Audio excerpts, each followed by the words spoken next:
Hello, ladies and gentlemen, it's your boy, Brother Gaming HD here today. In today's video, Black Myth Wukong is actually a pretty interesting game, I'm not going to lie. The fact that it's made by Game Science and it has passion behind it. It really does. The game has passion. Sure, it may be based off of the very popular novel Journey to the West.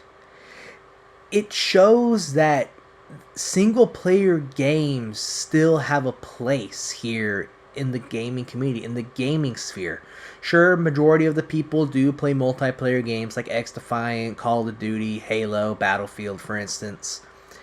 And there are some people that's like the single player experience is dead. It's a dead genre. No, it's not.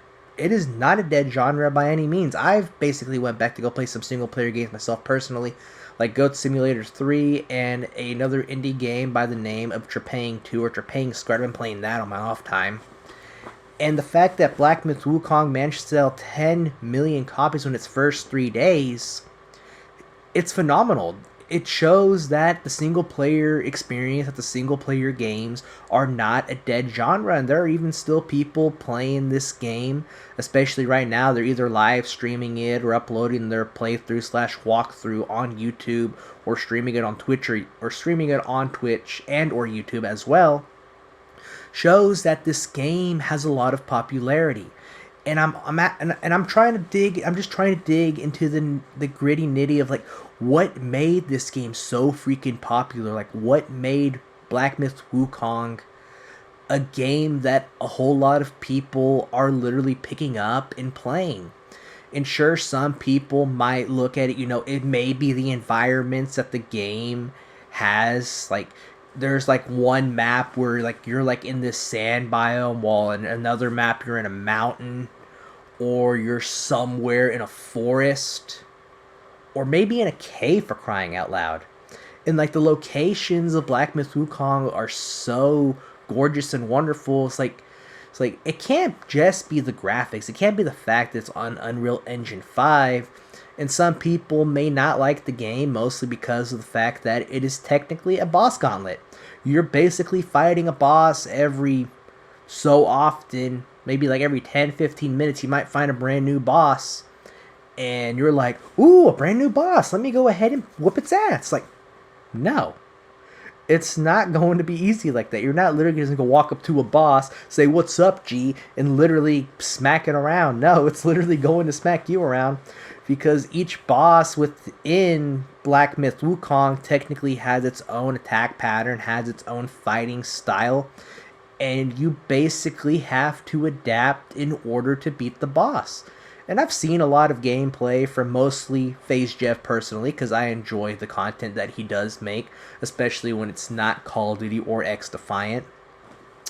But it just shows that when a development studio like Game Science just has passion for a project, they will literally put their time and effort into making a quality good product. They'd rather have the game be more quality instead of quantity.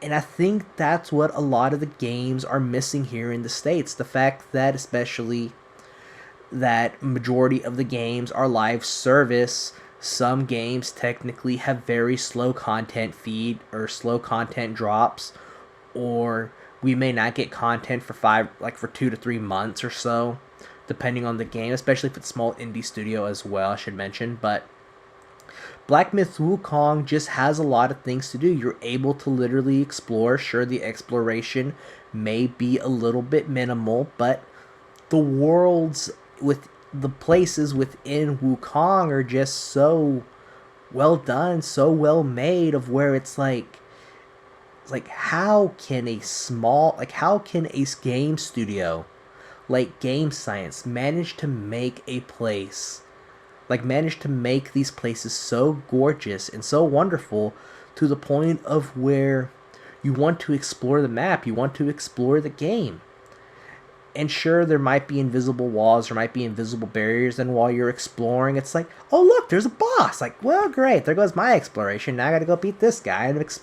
and maybe just explore later on and find another place, and you'll be exploring again. And the next thing you know, you're doing another boss fight. It's like, okay, there's a lot of boss fights in this game. Well, no, it's a freaking boss gauntlet.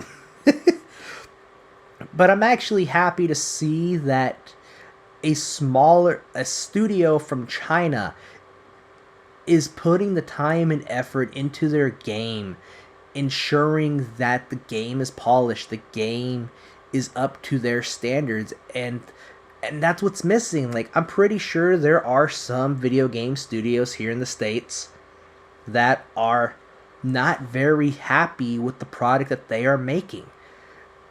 And I can even tell by just playing some games that the quality is not there anymore. The quality is not there anymore like it used to be. And the fact that, like I said, Game Science, which is a Chinese studio, understands that there needs to be quality over quantity.